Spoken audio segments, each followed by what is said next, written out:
Nos toca en este curso de introducción a la filosofía empezar con la consideración de la filosofía del hombre, es decir, lo que puede llamarse también la antropología filosófica.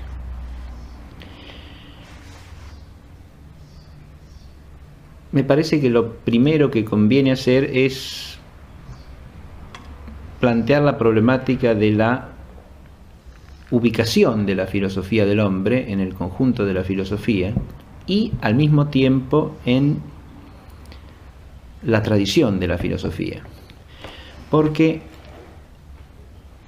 la reflexión filosófica acerca del hombre plantea por lo menos dos problemáticas que hay que tener en cuenta. Nosotros hemos venido desarrollando la parte fundamental de la reflexión filosófica, la parte inicial de la reflexión filosófica clásica, que es la filosofía de la naturaleza. Ahora bien, es obvio que al reflexionar, al contemplar con la inteligencia la naturaleza, en el ámbito mismo de la naturaleza aparece el hombre, o dicho de otra manera, en el conjunto de la naturaleza el hombre se encuentra consigo mismo.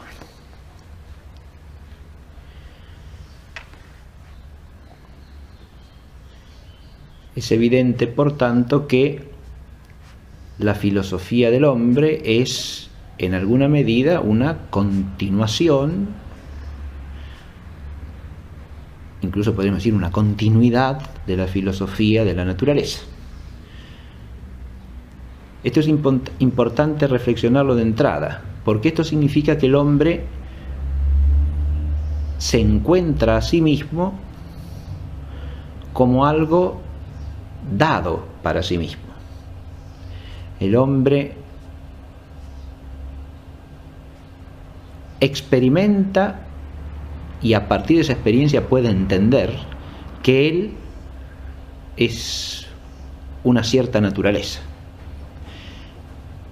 Con esto lo que quiero decir es que el hombre en su ser mismo, ese ser del cual dimana la totalidad de sus operaciones, de sus actividades, entre las cuales está su actividad reflexiva,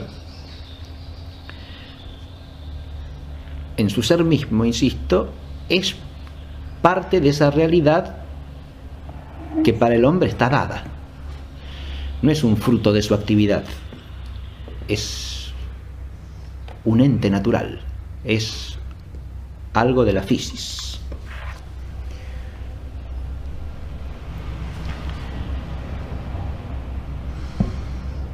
En este sentido, el autor de entre los antiguos que más claramente sigue esta línea de reflexión que acabamos de señalar es Aristóteles, ¿no? Aristóteles presenta su teoría, esto quiere decir su contemplación filosófica del hombre, como la culminación de su contemplación de la naturaleza. Y ahora voy a hacer hincapié en esa palabra que acabo de usar, ¿no? Culminación, porque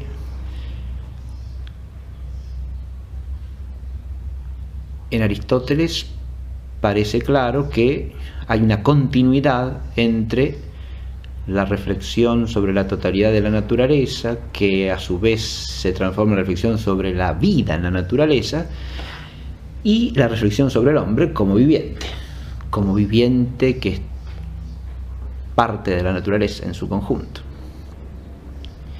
Pero también es claro, si uno lee con atención el Tratado sobre el alma de Aristóteles, que en esa realidad de las naturalezas vivientes, el hombre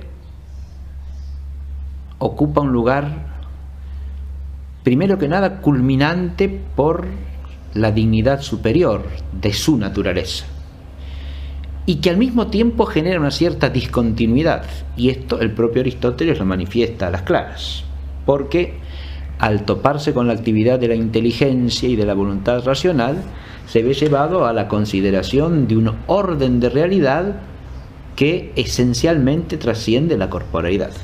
Por lo tanto, al mismo tiempo que se culmina una línea de contemplación, asoma o aparece otra. En esto el realismo aristotélico es cabal, podríamos decir, porque no cae en ninguna suerte de reduccionismo ni de subsunción de un tipo de naturaleza en otro.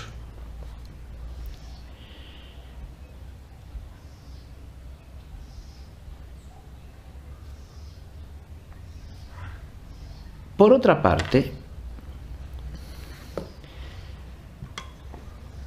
la misma contemplación filosófica griega clásica nos ofrece lo que podríamos llamar otra perspectiva en cuanto a la consideración filosófica del hombre.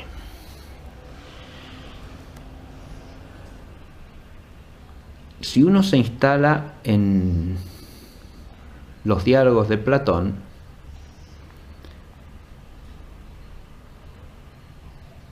esta línea tan clara en Aristóteles de ver al hombre en la continuación de la totalidad de la naturaleza no aparece en primer plano. Los diálogos de Platón en general tratan de temas, de objetos que son propios del hombre. Ya desde los diálogos menores, socráticos menores, o sea, los diálogos del comienzo de Platón, esto se advierte con nitidez. Se pregunta qué es la piedad, qué es la prudencia, qué es la justicia. Se trata siempre, insisto, de temas que son propios del hombre porque son propios del vivir humano. No hacen a la totalidad de la naturaleza. Son temas que podríamos decir estrictamente antropológicos. Si nos preguntamos qué es la justicia, qué es la piedad, qué es la prudencia, estamos instalados en una línea de contemplación que directamente concierne al hombre y a su vivir.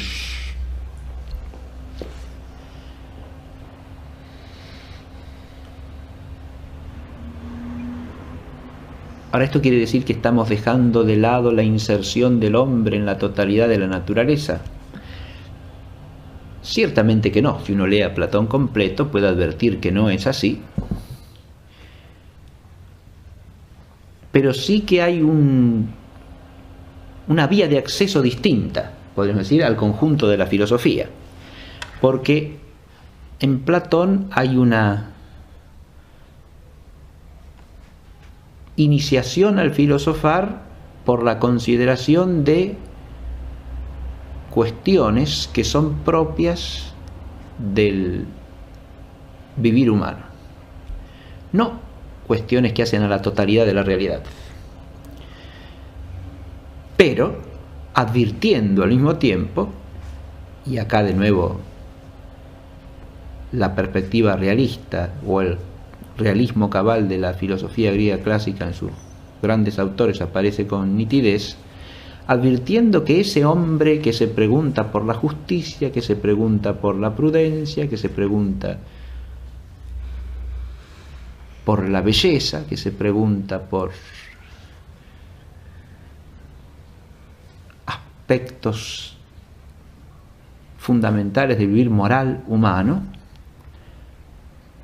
es un ser que está formando parte de una totalidad.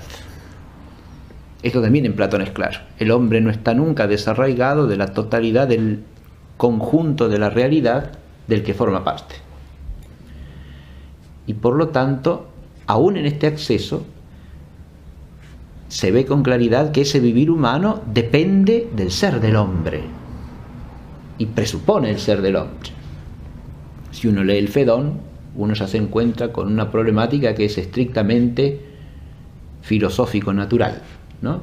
Porque ya ahí el problema antropológico de la experiencia de la muerte viene a desembocar en la cuestión de la esencia del alma. ¿Qué es el alma? Y ahí ya es un problema de la naturaleza humana, el que asoma, y que está presupuesto en la totalidad de la reflexión platónica. Dicho de otra manera, Platón se encuentra con la naturaleza a partir de problemas que son propios del hombre, o sea, se remonta a la reflexión filosófico-natural a partir de una reflexión que podríamos llamar antropológico-moral.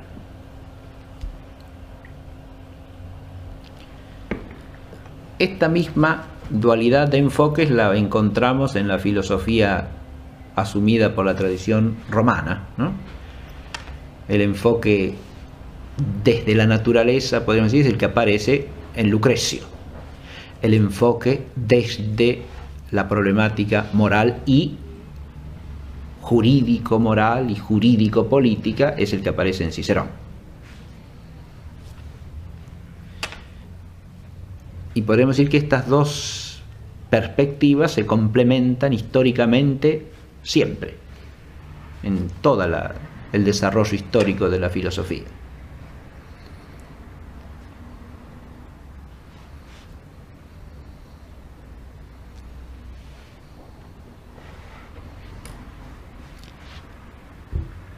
Esto lo podemos relacionar con una temática que hemos abordado al comienzo de nuestras clases, y es la de el asombro como raíz del filosofar.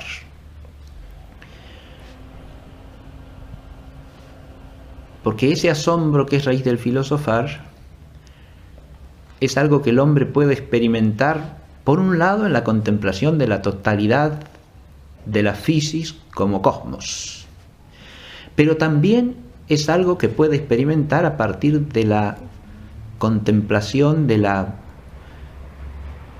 misteriosidad del vivir humano.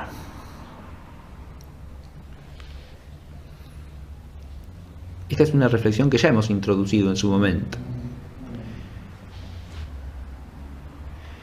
Y citábamos en esa ocasión un texto de Sófocles, en el cual el gran poeta trágico le hace cantar al coro esa reflexión de extraordinaria profundidad acerca de que hay muchas cosas maravillosas, dignas de asombro en la naturaleza, pero que al mismo tiempo no hay nada tan estremecedor como el hombre. En ese coro de Sófocles resuena esta doble motivación, podríamos decir, al asombro, ¿no?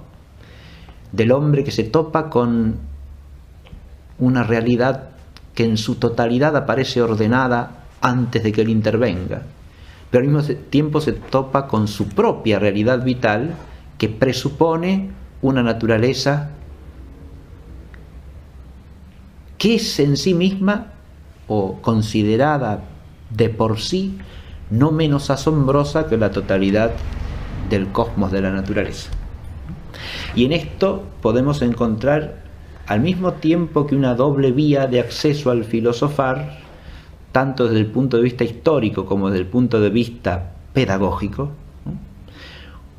un doble talante filosófico, podríamos decir, ¿no? Es evidente que hay filósofos en los cuales prevalece la reflexión que podríamos llamar naturalista, y hay otros en los cuales prevalece la reflexión que podríamos llamar antropológica.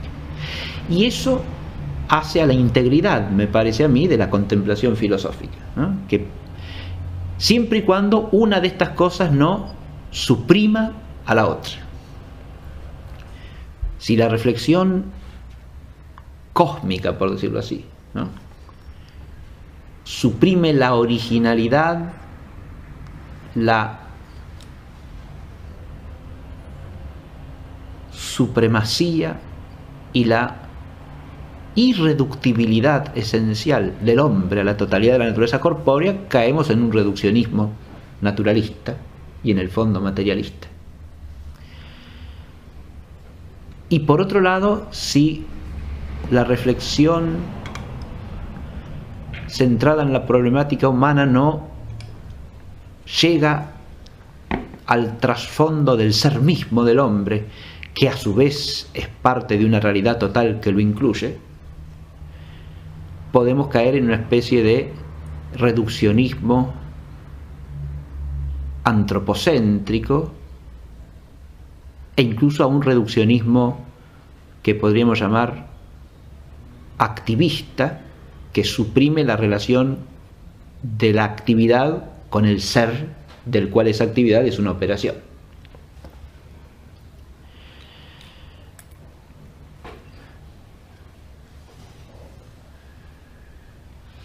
Esto mismo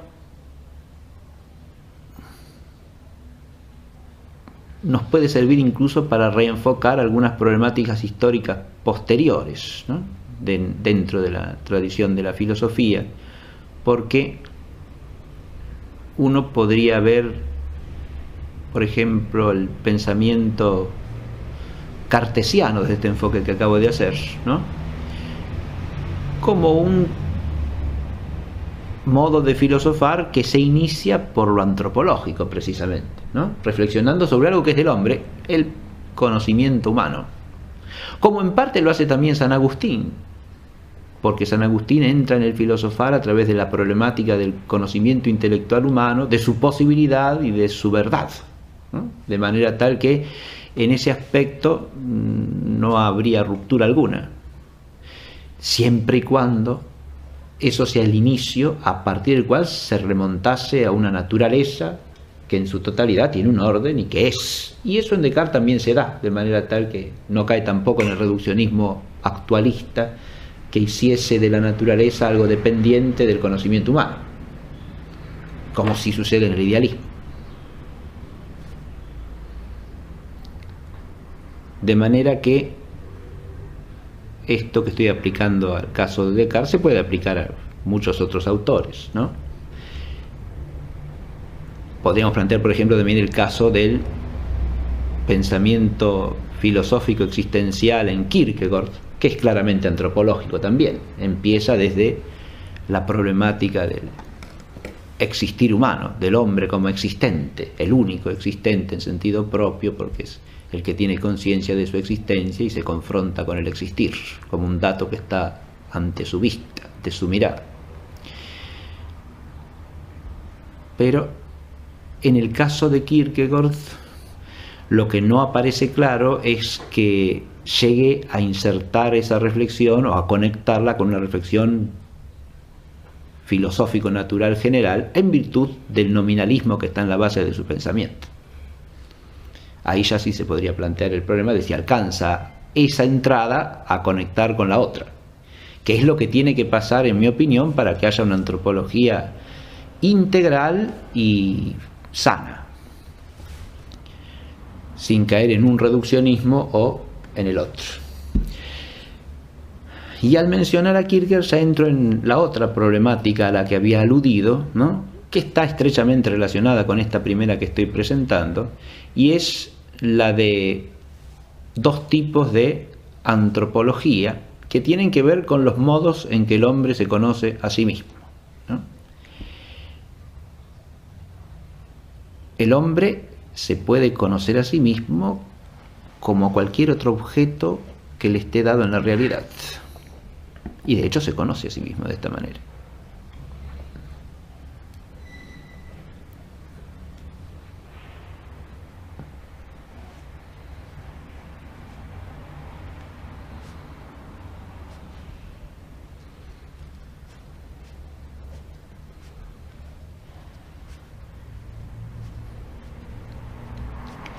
Quiero decir que el hombre puede reflexionar sobre el hombre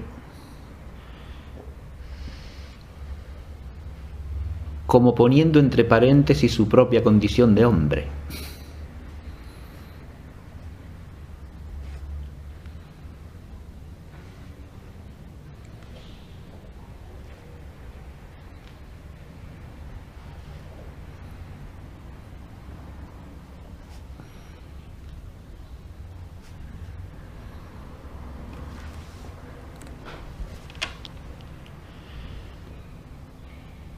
A esto habíamos aludido también en una clase previa a través de una referencia al pensador judío Martin Buber, que hablando de Aristóteles dice que Aristóteles habla del hombre como si él no fuera hombre.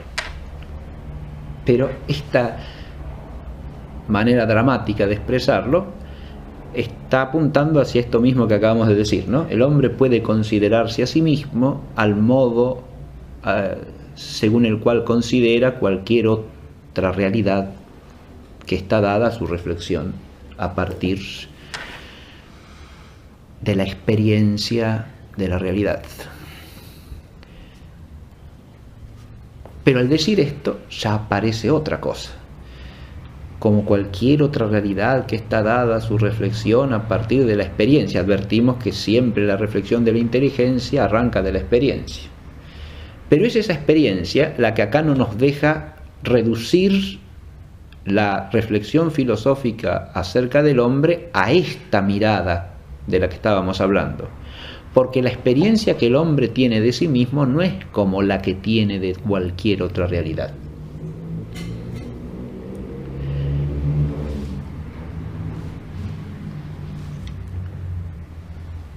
Uno puede considerar al hombre filosóficamente como una parte de la naturaleza, uno puede estudiar al hombre en una ciencia particular desde una perspectiva fenoménica, como un fenómeno natural. Pero el hombre se está dado a sí mismo, para decirlo de entrada y fácilmente, vivencialmente, es decir, tiene experiencia de su propio vivir. Y eso no lo tiene de ninguna otra realidad.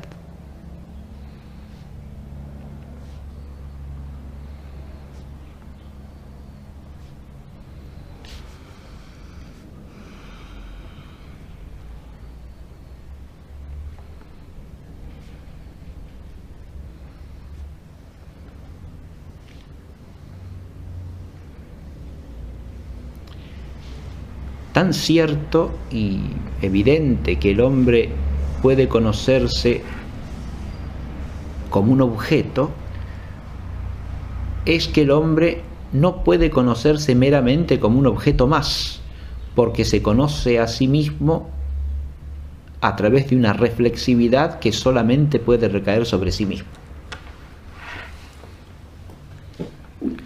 Y a través de una connaturalidad que solamente puede recaer sobre el otro hombre.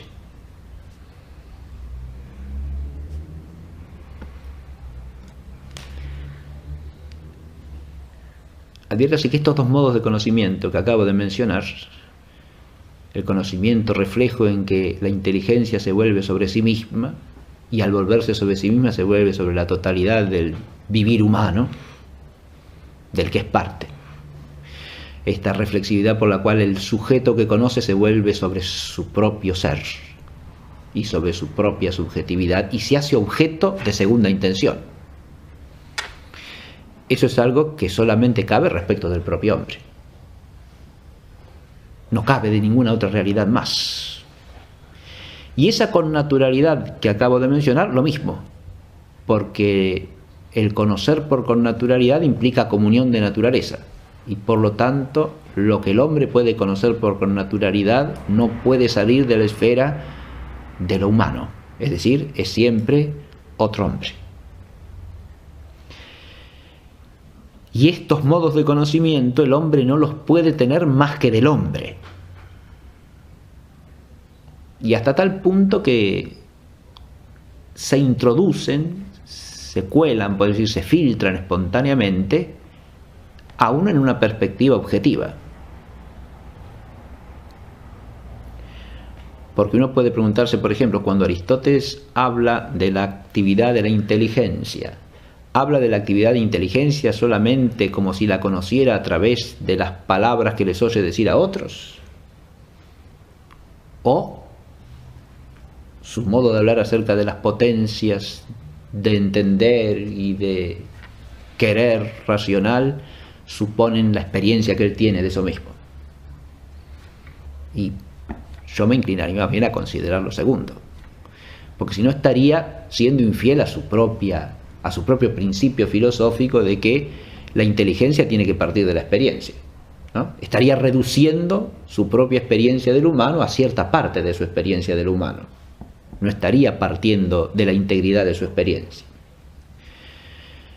Pero además parece obvio que cuando habla de las operaciones intelectuales o de las operaciones de la voluntad, lo hace con la familiaridad de quien tiene esas operaciones, no como si estuviese hablando de las actividades vitales del caballo, del mosquito o de una planta de ruda. Es decir, tiene la posibilidad ahora de hablar de un vivir que es su propio vivir, de un vivir que no le es ajeno, sino que es el suyo propio, mientras que todos los otros vivires son vivires de otros vivientes, propios de otros, pero no del hombre, no del filósofo, por tanto, que es un hombre. Este doble modo de conocimiento que el hombre tiene de sí mismo es una singularidad de la antropología. Es otra cosa en la que tenemos que detenernos para advertir que la antropología filosófica tampoco puede reducirse sin más a la filosofía natural por este otro hecho, que son los modos en que el hombre se conoce a sí mismo. Ahí estaríamos cometiendo un nuevo error, diríamos, ¿no?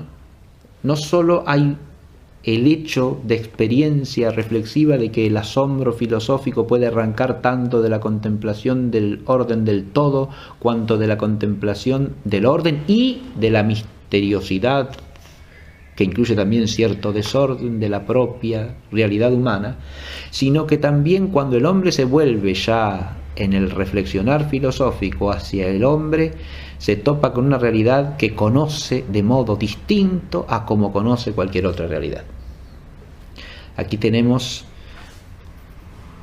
dos aspectos que apuntan hacia una singularidad de la antropología,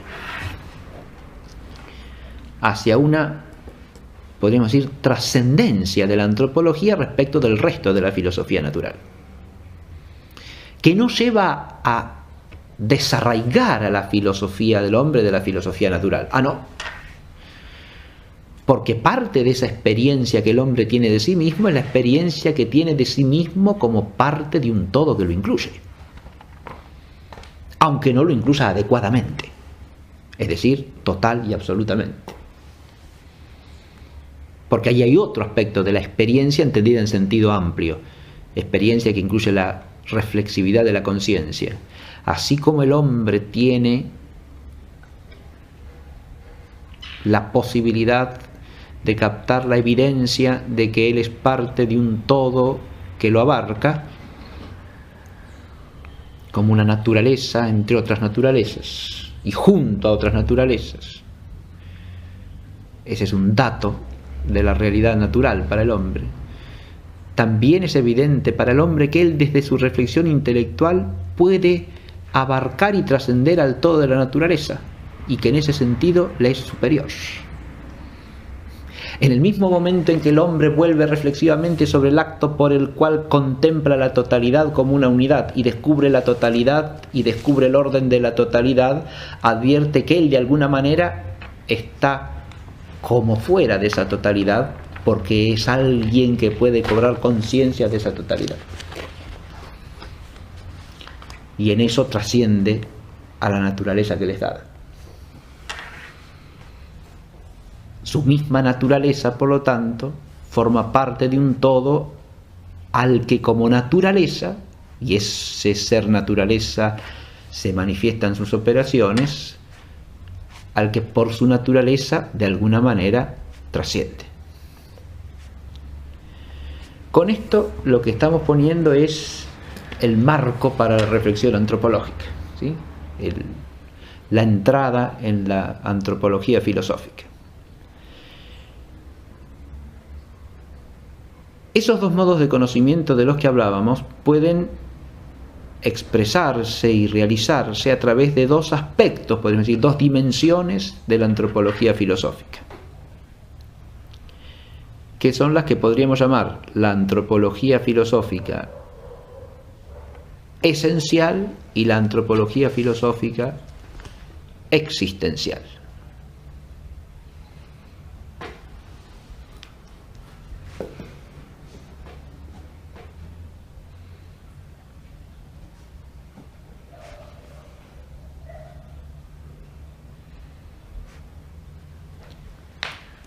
Cuando digo dos dimensiones, quiero significar que más que entenderlas como dos partes separables, habría que entenderlas como dos partes integrales de la antropología, que se completan una a la otra.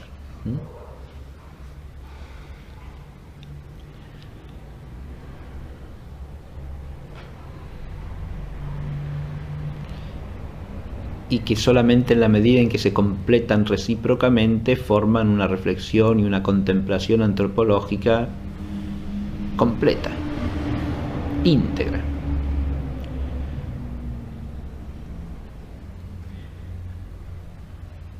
Esos nombres de esencial y existencial requieren cierta justificación y se podrían discutir, pero me parece que de entrada es claro a dónde apuntan. Si uno habla de una antropología esencial, está en la línea de la reflexión del hombre como un ente, entre otros entes.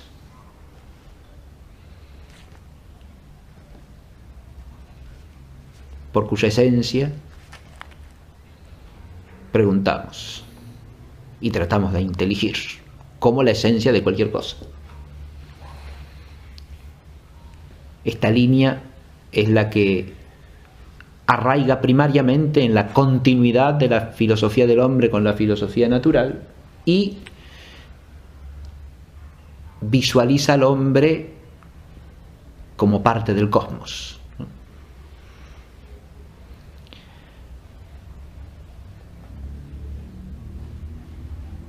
En orden a descubrir precisamente, como dice el título de esa famosa obrita de Max Scheler, el puesto del hombre en el cosmos.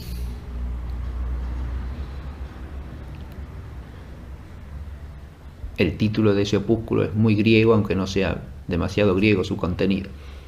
Pero de eso se trata, el puesto, la ubicación del hombre en el cosmos. Y eso solamente lo podemos discernir en esta línea objetiva de contemplación de la naturaleza en la medida en que alcanzamos a captar objetivamente los constitutivos de la naturaleza humana y a partir de allí podemos inteligir o procurar inteligir cada una de las propiedades del hombre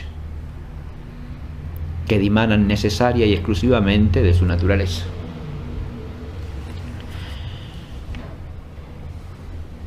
Pero del otro lado tenemos una antropología existencial. Y ahora de lo que se trata es de que el hombre, a través de la reflexión filosófica, se haga cargo de la experiencia que tiene de la propia existencia del hombre.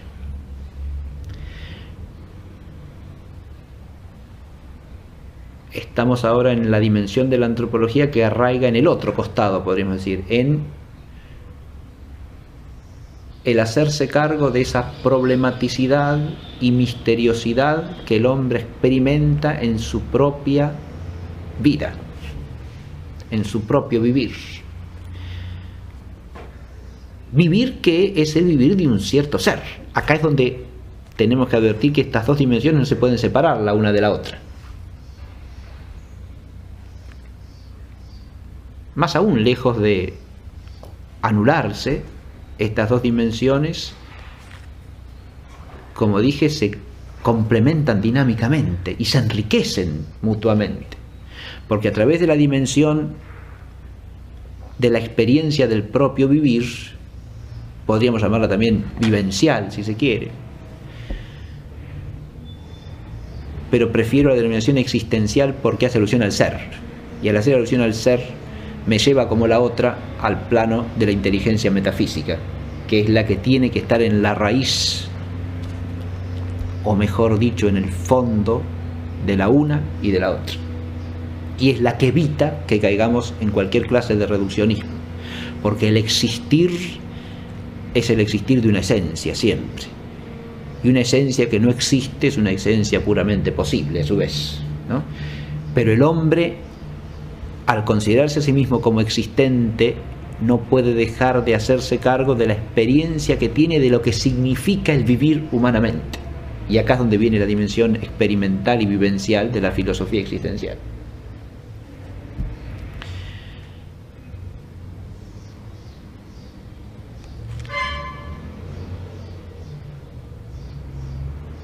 Uno podría decir que este segundo aspecto es algo propiamente singular o personal y que por lo tanto no entra en el objeto de la filosofía como ciencia, porque toda ciencia trata de lo que es universal por ser necesario, y es necesario por ser esencial. Pero de lo que no se trata en esta dimensión filosófica de la antropología, que hemos llamado antropología existencial, es de reflexionar sobre la singularidad del propio vivir. No es una cuestión biográfica esta, no es una cuestión de lo que le acaece a uno personalmente.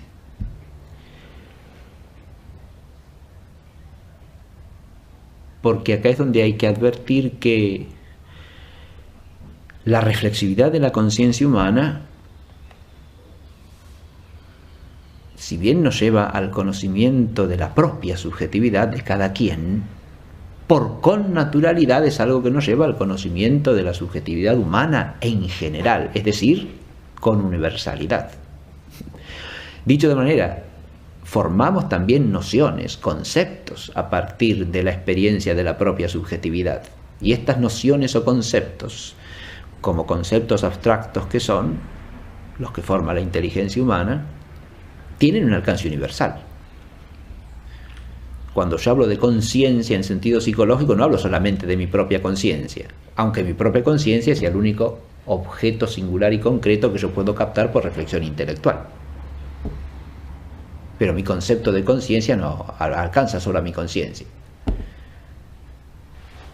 De hecho, cuando yo formo un concepto de una realidad física pasa exactamente lo mismo, porque yo no veo todas las realidades físicas de esa naturaleza, ni veo la naturaleza misma como naturaleza común. Veo uno, dos o tres cosas singulares de esa naturaleza y formo un concepto que se proyecta universalmente a todos los individuos de esa naturaleza.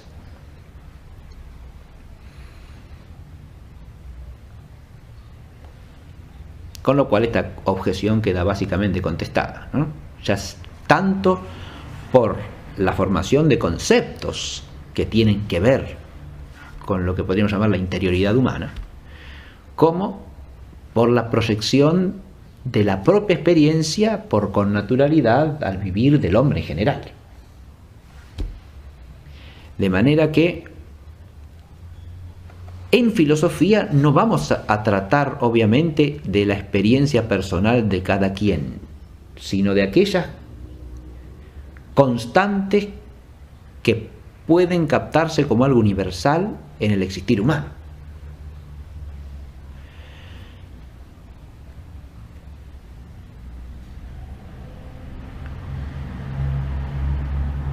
Y parece manifiesto que las hay, en el sentido de que hay aspectos de la experiencia humana vital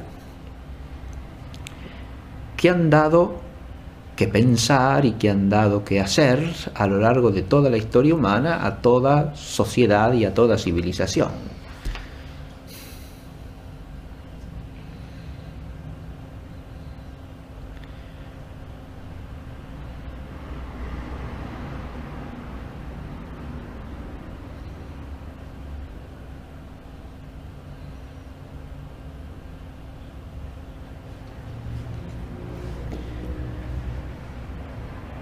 Voy a poner dos ejemplos de esto. Uno, en una perspectiva antropológica esencial, puede advertir con toda claridad que el hombre es un ser compuesto sustancialmente de espiritualidad y corporeidad. O sea que hay una unidad sustancial de lo espiritual y lo corpóreo en el hombre. Pero por otro lado, por experiencia vital, el hombre puede advertir, y cuando digo el hombre en general, y acá es donde puede acudirse al testimonio de diversas culturas, aún inconexas entre sí. El hombre puede advertir la experiencia de, por lo menos, ciertas dificultades o inarmonías entre lo espiritual y lo corpóreo en su propio vivir. Es decir, de cierta conflictividad, de cierta tensión entre lo uno y lo otro. Eso no se puede deducir desde la contemplación meramente objetiva. No hay por qué deducirlo de allí. Pero es algo que el hombre experimenta. Y que tiene su correlato en la dimensión objetiva. ¿Por qué? Porque si bien el hombre es su unidad sustancial de espíritu y cuerpo, el ser espíritu y el ser cuerpo son dos órdenes esenciales irreductibles el uno al otro. De modo que la unidad sustancial del uno y lo otro es una unidad sustancial asombrosa. Ahora, eso asombroso en la experiencia del hombre a veces se manifiesta positivamente como la maravilla de ver cómo lo espiritual atraviesa lo corporal y lo hace instrumento adecuado suyo. Pero a veces es también la experiencia dolorosa de ver cómo se produce una desarmonía entre lo uno y lo otro, en que los conflictos del espíritu pueden afectar ruinosamente al cuerpo, como pasa cuando alguien por una angustia permanente termina teniendo una enfermedad, por ejemplo.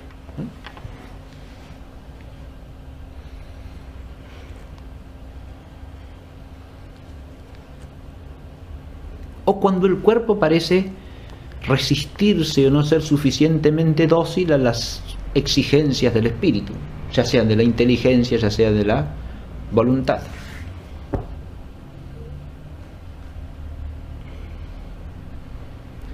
Ahora, esta conflictividad es algo que el hombre podría estudiar como desde fuera, y podría, como un fenómeno que yo veo en otros. Pero desde el punto de vista filosófico,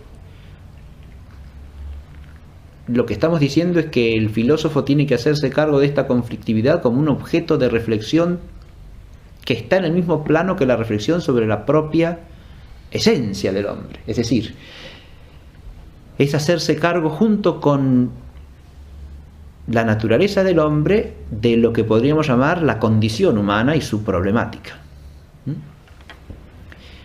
Y en esto el filósofo queda abierto a instancias que obviamente trascienden la filosofía, porque es probable que el filósofo no pueda dar respuesta de los problemas o enigmas que plantea esta misteriosidad de la condición humana. Pero lo que no debe hacer es perder conciencia de ellas, o hacer como que no las conoce. Porque el hombre íntegro es eso, es una naturaleza asombrosa que implica un vivir asombroso también, pero asombroso en un doble sentido, que es el contraste que pone en los términos que usa Sófocles para su coro. Muchas cosas maravillosas o asombrosas hay en la naturaleza, sí, pero ninguna tan, y no dice asombrosa, pone una palabrita que solamente se refiere al hombre, y es nada tan estremecedor. Se puede traducir de distintas maneras, creo que esa es la más adecuada, pero hay quienes traducen terrible,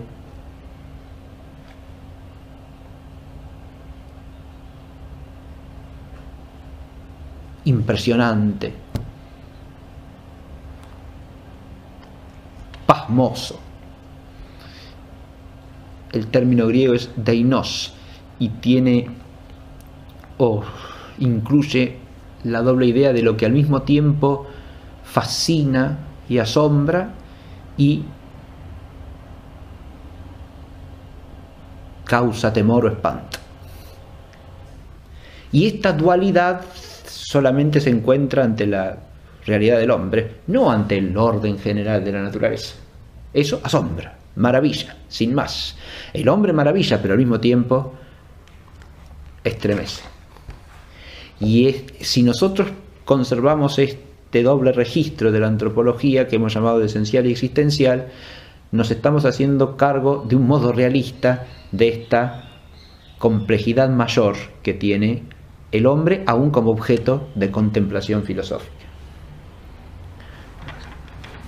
La inteligencia y de la voluntad racional se ve llevado a la consideración de un orden de realidad que esencialmente trasciende la corporeidad.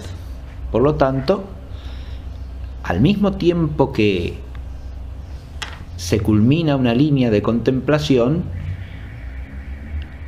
asoma o aparece otra. En esto el realismo aristotélico es cabal, podríamos decir, porque no cae en ninguna suerte de reduccionismo ni de subsunción de un tipo de naturaleza en otro.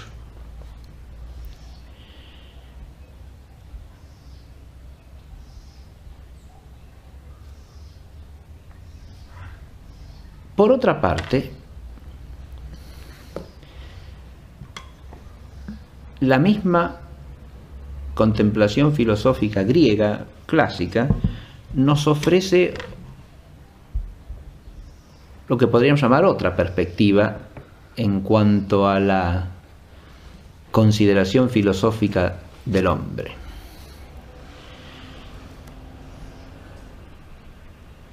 Es la culminación de su contemplación de la naturaleza. Y ahora voy a hacer hincapié en esa palabra que acabo de usar, ¿no? Culminación, porque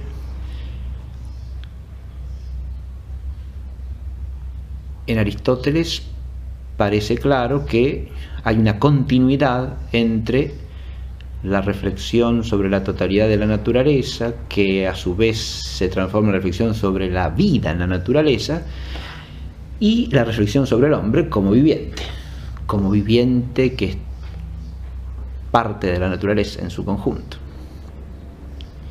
Pero también es claro, si uno lee con atención el Tratado sobre el alma de Aristóteles, que en esa realidad de las naturalezas vivientes, el hombre ocupa un lugar, primero que nada, culminante por la dignidad superior de su naturaleza, y que al mismo tiempo genera una cierta discontinuidad, y esto el propio Aristóteles lo manifiesta a las claras, porque al toparse con la actividad de la inteligencia y a partir de esa experiencia puede entender que él es una cierta naturaleza. Con esto lo que quiero decir es que el hombre en su ser mismo, ese ser del cual dimana la totalidad de sus operaciones, de sus actividades, entre las cuales está su actividad reflexiva, en su ser mismo, insisto, es parte de esa realidad que para el hombre está dada. No es un fruto de su actividad, es un ente natural, es algo de la physis.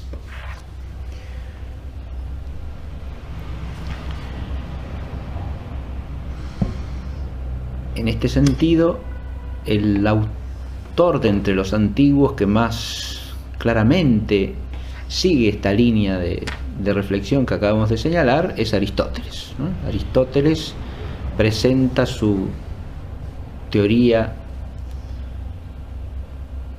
esto quiere decir su contemplación filosófica del hombre, como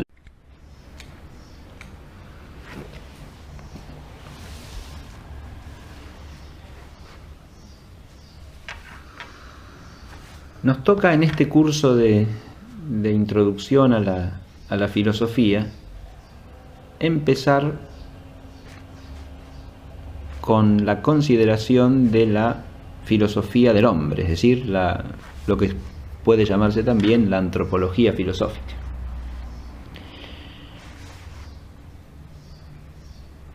Me parece que lo primero que conviene hacer es plantear la problemática de la ubicación de la filosofía del hombre en el conjunto de la filosofía y al mismo tiempo en la tradición de la filosofía, porque la reflexión filosófica acerca del hombre plantea por lo menos dos problemáticas que hay que tener en cuenta. Nosotros hemos venido desarrollando la parte fundamental de la reflexión filosófica, la parte inicial de la reflexión filosófica clásica, que es la filosofía de la naturaleza. Ahora bien, es obvio que al reflexionar, al contemplar con la inteligencia la naturaleza, en el ámbito mismo de la naturaleza aparece el hombre, o dicho de otra manera, en el conjunto de la naturaleza el hombre se encuentra consigo mismo.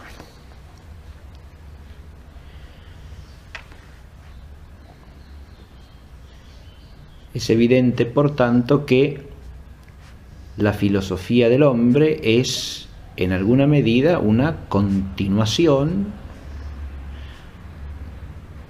incluso podríamos decir una continuidad de la filosofía de la naturaleza. Esto es importante reflexionarlo de entrada, porque esto significa que el hombre se encuentra a sí mismo como algo dado para sí mismo. El hombre experimenta